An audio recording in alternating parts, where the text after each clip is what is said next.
I tell people all the time, look, you don't get a financial planner when you get money, because how you gonna get the money if you don't get a planner? You got to get a plan. Talk to the people. It's a lot of people.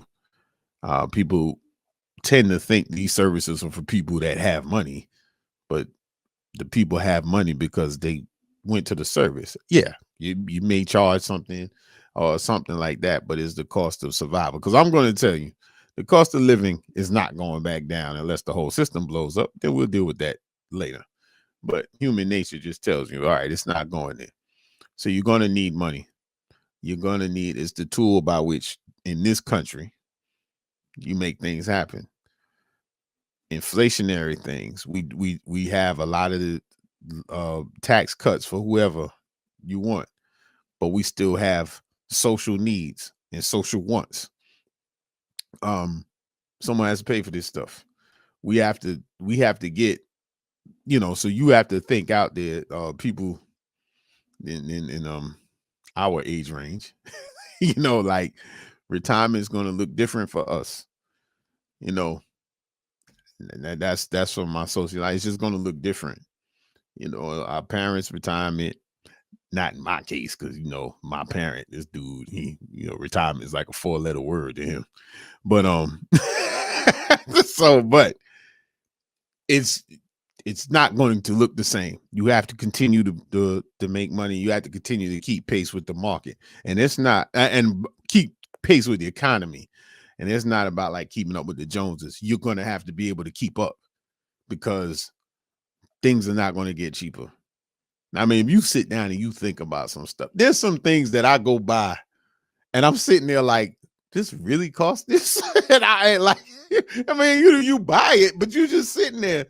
And I mean, I'm blessed enough to, how, I don't know. Well, I know for sure when your parents used to tell you, I remember when so-and-so, and they was talking about nickels and it cost 10 cents and all that, right? And now we at the point and we like, yo, you remember when this was $1?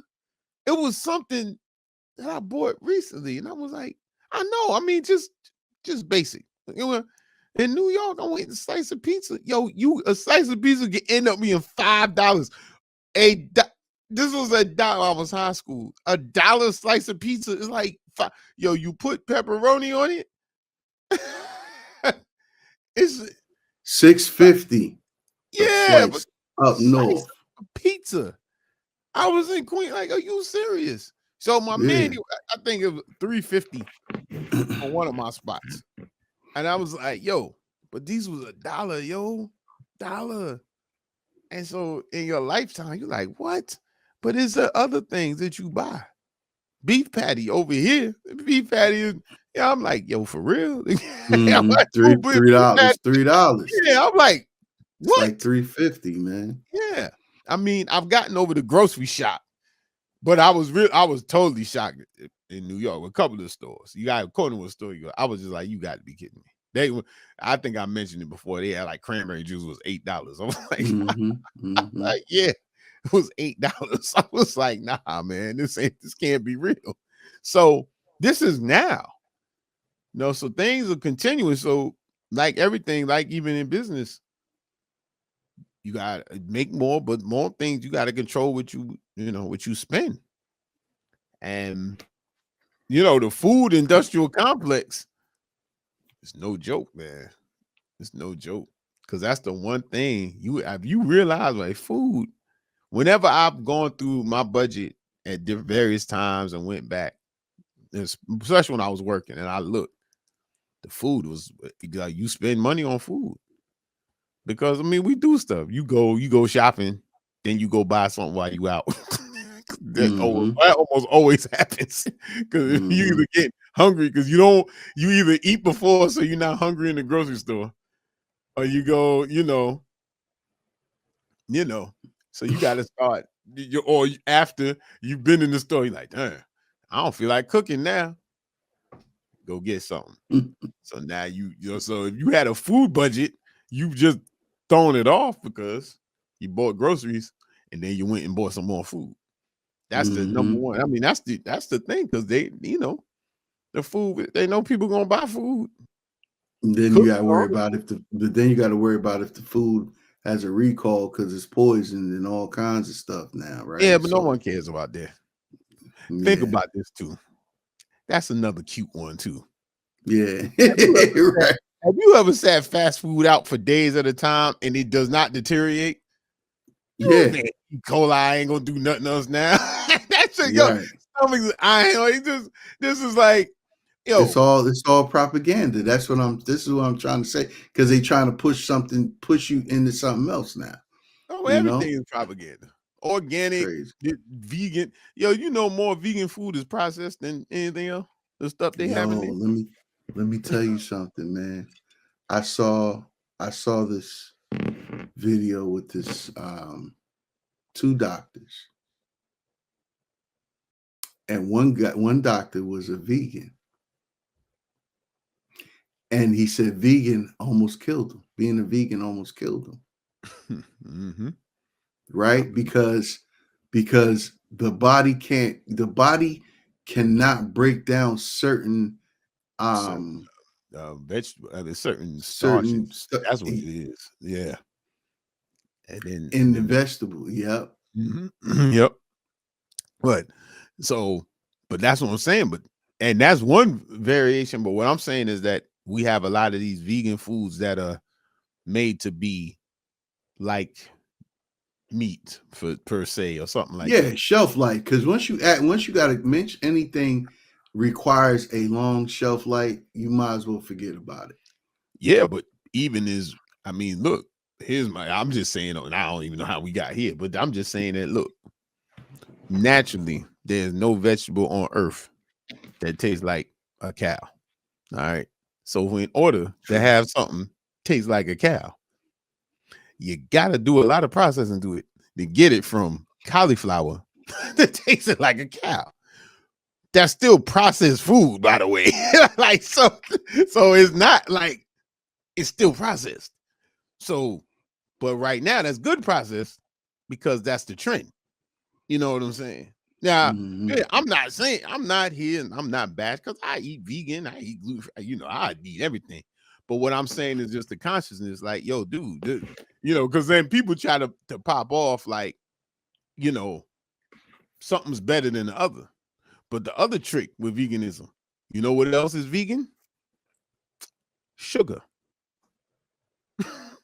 I'll leave that at that. White sugar is vegan. Good luck. Yes, I'm saying. Oh, it's vegetarian too. Sugar. Eat all sugar you want. You vegan. You might have diabetes, but you be vegan. Like, I'm done. Anyway. I'm done playing with you, man. No, I'm just saying. But we're getting back to the money. That my man say, "Oh, part-time vegan." Yeah, part-time vegan. It is but seriously, it is good to vary your eating. Like, gotta eat your vegetables. And you gotta learn to grow some stuff too. Like, become a farmer, man. We all farmers. What you reap is what you sow. Yeah. That song, remember that song? What you reap is what you sow. Talking all that jazz, right? So, oh yeah, no doubt. It's truth. I farm in the supermarket. Nah, you're a farmer. No, you're a farmer. You have a farmer's complex. What's that? Oh, reap what I sow? Nah, see, as above, so below, right? So your farming aspect is business strategies, your business approach, your business mind. You sowing seeds into the soil of your businesses and your individuals and your relationships and your clients, so you can harvest out at back end. So I'm just saying, have a farmer mentality for whatever it is that you do, because you got to till the soil, plant the seeds, and harvest what grows. Yeah, see, there you go. We finally got that. Coffee kicked in, huh? Here we go. Let's take Mark 11:38. He's on now. I'm good. I'm carried. I can sit back now. The show is I yield. You on it. Just needed. We had to we got to the 40-minute mark, and that's it. We home free now. My boy is on it. I'm just saying, right? We gotta have a. This is what society is calling us to do, man. We gotta understand the principalities of being a farmer, like nature. Nature tells us everything that we need to do. And I'm not trying to be all like, I'm definitely not, holier than thou in this conversation right here. But if we look at how, based off of everything we've talked about, based off of everything people experience as individuals and as businesses, the question remains: who do we need to be effective in our own life? Period. Right. And so we are in the seasons we in is consistently dark. But that darkness is a benefit and an opportunity to us all. Because when you plant a seed in darkness, it got to grow from darkness. Mm-hmm. And when it goes from a seed to a plant, it goes from one form to another form. A plant doesn't remain a seed. The plant comes from the seed. Absolutely. And it transforms, right? So whether we doing business, whether we farming food, whether we raising a family, whether we're part of a corporation, it doesn't matter. We're all well, not everybody are parents, but it's a lot of parents out here, but we're probably siblings or not, nieces and nephews, children to our folks, things of that nature. Whatever it is, have a farmer mentality, because there's seeding and there's nurturing that needs to go along, and understanding that needs to go along with how do we consistently maintain through these changes in climate. And I'm talking about political climate, economic climate, cash flow climate, all of these things. Yeah, social climate.